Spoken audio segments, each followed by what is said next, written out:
Romans chapter 6 talks about grace, and it's one of the chapters that speak about this. And in our channel, we talk a lot about grace. Grace is God's unmerited favor. We're saved by grace, not by works. By grace, God's unmerited favor. He loved us, and it's His performance and not ours.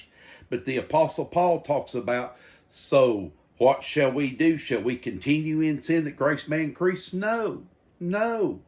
Grace is not a license to sin.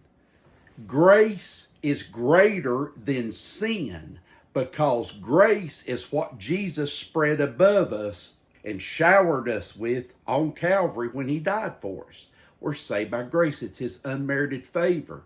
So even though we teach and preach grace, it doesn't give us a license to sin. And we've been forgiven and cleansed. And grace is so much more than sin.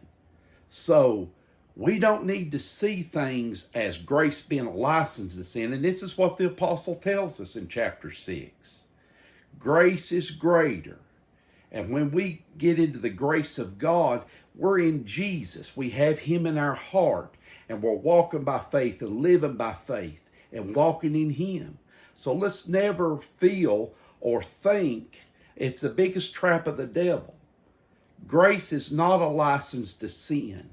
It's a license to show you that you can get into heaven. It's your license to drive into heaven. Let's say it like that. You've been saved and bought by the blood of Jesus as a Christian. His grace is what saved you. So it's not a license to sin. It's His unmerited favor, His love He had for you. Think about that.